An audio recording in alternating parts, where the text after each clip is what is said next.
الحمدللہ والصلاة والسلام علی رسول اللہ اما بعد۔ معزز ناظرین، آج کی اس نشست میں آپ حضرات کے روبرو سوشل میڈیا پر پوچھے گئے سوالات میں سے 10 منتخب سوالات کے جوابات دیے جائیں گے۔ سوال نمبر 1، اگر کوئی شخص اپنا فرض حج ادا کر چکا ہو، پھر دوبارہ اس کے پاس حج کرنے کے بقدر پیسے آ گئے ہوں، تو اس کے لیے ایسی صورت میں نفلی حج کرنا افضل ہے یا غریبوں میں صدقہ خیرات کرنا افضل ہے؟ اسلام کیا کہتا ہے؟ یہ مسئلہ اختلافی ہے، مگر راجح قول یہ ہے کہ عام حالات میں تو ایسے شخص کے لیے نفلی حج کرنا ہی افضل ہے، لیکن اگر سامنے بہت ہی زیادہ ضرورت مند فقراء و مساکین ہوں تو ایسی شکل میں نفلی حج کے مقابلے میں صدقہ و خیرات کرنا ہی افضل ہوگا۔ سوال نمبر 2، ایک سوال یہ ہے کہ من ملک زادا وراحلۃ تبلغه الى بیت اللہ ولم يحج فلا علیہ ان یموت یہودیا ولا نصرانیا والی جو حدیث ہے، اس کا کیا مطلب ہے؟ کیا وسعت کے باوجود اگر کوئی حج نہ کرے اور اسی حالت میں اس کا انتقال ہو جائے تو کیا وہ اللہ کی نظر میں یہودی یا نصرانی ہو کر مرا ہے؟ وضاحت فرمائے۔ اس سلسلے میں عرض ہے کہ من ملک زادا وراحلۃ تبلغه الى بیت اللہ ولم يحج فلا علیہ ان یموت یہودیا ولا نصرانیا، کہ وسعت کے باوجود اگر کوئی حج نہ کرے تو کوئی فرق نہیں کہ وہ یہودی ہو کر مرے یا نصرانی ہو کر مرے۔ اس حدیث کی صحیح تشریح اور اس کا صحیح مطلب یہ ہے کہ یہودی اور نصرانی حج کا انکار کرتے ہیں اور حج نہیں کرتے، تو اب اگر کوئی مسلمان وسعت ہونے کے باوجود حج نہ کرے اور اسی حالت میں اس کا انتقال ہو جائے تو یہ کہا جائے گا کہ اس مسلمان نے عملی طور پر حج کا انکار کیا اور اس نے یہودیوں اور نصرانیوں والا عمل کیا، اور وہ دنیا سے یہودیوں اور نصرانیوں والا عمل کر کے گیا۔ حدیث کا یہ مطلب نہیں ہے کہ اگر کوئی وسعت کے باوجود حج نہیں کیا اور اسی حالت میں اس کا انتقال ہو گیا تو واقعتاً یہودی اور نصرانی ہو کر مرا۔ حدیث کا یہ مطلب نہیں ہے، کیونکہ وسعت کے باوجود حج نہ کرنے کی وجہ سے کوئی انسان یہودی اور نصرانی نہیں ہو جاتا۔ یہ جو میں نے تشریح آپ کے سامنے کی ہے، تھوڑے سے الفاظ کے اختلاف کے ساتھ، یہی تشریح صاحب فضائل اعمال حضرت مولانا شیخ زکریا صاحب رحمۃ اللہ علیہ نے بھی کی ہے، اور یہی تشریح حضرت مولانا مفتی محمد سلمان صاحب منصور پوری دامت برکاتہم نے بھی کی ہے۔ سوال نمبر 3، سائل کا کہنا ہے کہ جار save money in digital gold نامی ایک ایپ ہے جس میں روزانہ کچھ پیسے انویسٹ کر کے ڈیجیٹل گولڈ خرید کر کے آپ نفع کما سکتے ہیں، تو کیا اس ایپ سے آن لائن ڈیجیٹل گولڈ خرید کر کے نفع کمانا شریعت کے حساب سے جائز ہے؟ اس کا جواب یہ ہے کہ ایپ میں جو ڈیجیٹل گولڈ دکھاتا ہے وہ صرف ڈیجیٹل ہوتا ہے، وہ گولڈ اور سونا ایپ اونر کے پاس موجود نہیں ہوتا، وہ اس کی ملکیت میں نہیں ہوتا ہے، اور نہ ہی ایپ اونر کا اس پر قبضہ ہوتا ہے۔ اور حضور اکرم صلی اللہ علیہ وسلم نے ایسی چیز کو آگے فروخت کرنے سے منع فرمایا ہے جو بیچنے والے کی ملکیت میں نہ ہو اور جس پر بیچنے والے کا قبضہ نہ ہو۔ چنانچہ حدیث پاک کے اندر اللہ کے نبی صلی اللہ علیہ وسلم نے فرمایا، لا تبع ما لیس عندک، جو چیز تمہارے پاس موجود نہ ہو اس کو نہ بیچو۔ اور ایک دوسری حدیث میں اللہ کے نبی نے فرمایا، لا تبعہ حتی تقبضہ، کہ تم کسی چیز کو اس پر قبضہ کرنے سے پہلے نہ بیچو۔ لہذا معلوم ہوا کہ جار ایپ کے ذریعے آن لائن ڈیجیٹل گولڈ خرید کر نفع کمانا شریعت کے اعتبار سے درست نہیں ہے۔ سوال نمبر 4، پوچھ رہے ہیں کہ قربانی کس شخص پر واجب ہے؟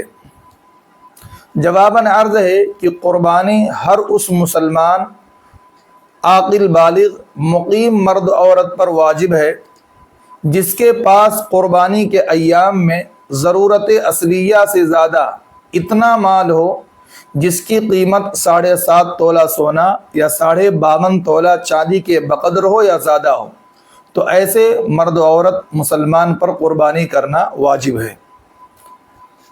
سوال نمبر 5 پوچھ رہے ہیں کہ آج اولاد کیوں بگڑتی چلی جا رہی ہے، اس کے ریزنز اور اس کے اسباب کیا ہیں، رہنمائی فرمائیں۔ جواباً عرض ہے کہ اولاد کی بگڑنے کی 5 وجوہات ہیں۔ پہلی وجہ اولاد کی ہر خواہش اور ہر فرمائش پوری کرنا۔ دوسری وجہ اولاد کو حد سے زیادہ سہولت فراہم کرنا۔ تیسری وجہ اولاد کی بیجا سپورٹ کرنا۔ چوتھی وجہ اولاد سے حد سے زیادہ فری ہو کر بات کرنا۔ اور 5ویں وجہ اولاد کو منمانی موبائل کے استعمال سے نہ روکنا۔ عام طور پر یہی 5 وجوہات اور یہی 5 ریزنز ہیں جن کی وجہ سے ہماری اولاد روز بروز بگڑتی چلی جا رہی ہے۔ اللہ ہمیں ان وجوہات پر کنٹرول کرنے کی توفیق عطا فرمائے اور ہماری اولاد کو اللہ تعالیٰ نیک صالح بنائے۔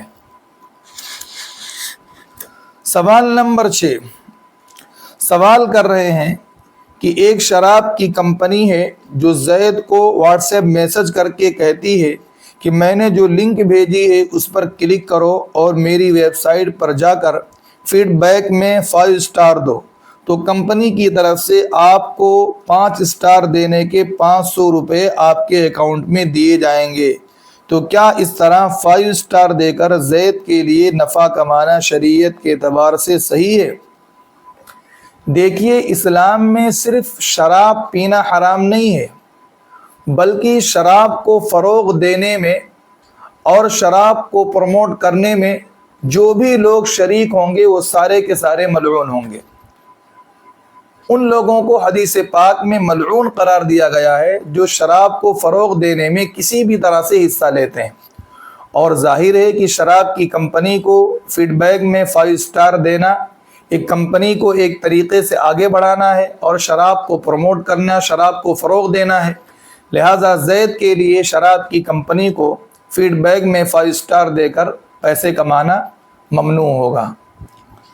سوال نمبر 7 جماعت کے ایک ساتھی پوچھ رہے ہیں کہ حدیث میں آیا ہے کہ حاجی کبھی بھی غریب نہیں ہوتا، تو یہ حدیث کس کتاب میں ہے؟ یہ حدیث حافظ نور الدین علی بن ابی بکر الحیثمی کی ایک کتاب ہے، مجمع الزوائد و منبع الفوائد، اس میں یہ حدیث ہے۔ حدیث کے الفاظ کچھ اس طرح ہے۔ حضرت جابر رضی اللہ تعالیٰ عنہ روایت کرتے ہیں کہ اللہ کے نبی صلی اللہ علیہ وسلم نے فرمایا، ما امعر حاج قط، کہ حاجی کبھی بھی غریب نہیں ہو سکتا۔ اور مشاہدہ اور تجربہ بھی یہی بتلاتا ہے کہ حج سے آنے کے بعد اللہ تعالیٰ روزی کے دروازے خوب کھولتے ہیں۔ حج کرنے والا واقعتاً کبھی بھی غریب نہیں ہو سکتا۔ آج تک کسی بھی حاجی کو غریب نہیں دیکھا گیا ہے۔ یہ دوسری بات ہے کہ کوئی حج کر کے آئے اور بگڑ جائے، غلط راستے پر چلا جائے اور غریب ہو جائے تو وہ دوسری بات ہے، لیکن جو حج کر کے آئے اور حج کے مقتضا پر عمل کرتا رہا ہو وہ کبھی بھی غریب آج تک دیکھا نہیں گیا ہے۔ سوال نمبر 8 کیا حاجی اپنے بدن پر اور احرام کے کپڑے پر عطر اور خوشبو لگا سکتا ہے؟ اس سلسلے میں عرض ہے کہ حج کی نیت کرنے سے پہلے اور تلبیہ پڑھنے سے پہلے حاجی اپنے بدن پر خوشبو لگا سکتا ہے اور احرام کے کپڑے پر بھی لگا سکتا ہے۔ البتہ احرام کے کپڑے پر ایسی خوشبو نہ لگائی جائے جس کا اثر باقی رہے۔ سوال نمبر 9 کیا عورت بغیر محرم کے عورتوں کے ٹور میں حج کرنے جا سکتی ہے؟ عورت کے لیے محرم ہونا ہی ضروری ہے۔ محرم کے بغیر اگر عورتوں کے ٹور میں جاتی ہے تو عورت کا حج تو ہو جائے گا، لیکن محرم نہ ہونے کی وجہ سے وہ عورت گنہگار ہوگی۔ ایسا نہیں ہے کہ کوئی عورت عورتوں کے ٹور میں جاتی ہے تو محرم کا شرط ہونا یہ ختم ہو جائے گا، ایسا نہیں ہے۔ محرم ہی ہونا چاہیے عورت کے ساتھ، تبھی اس کا حج صحیح طریقے سے ادا ہوگا، ورنہ اگر بغیر محرم کے جاتی ہے یا عورتوں کے ٹور میں جاتی ہے تو حج تو اس کا ادا ہو جائے گا، لیکن محرم نہ ہونے کی وجہ سے اور محرم ساتھ نہ لے جانے کی وجہ سے وہ عورت گنہگار ہوگی۔ سوال نمبر 10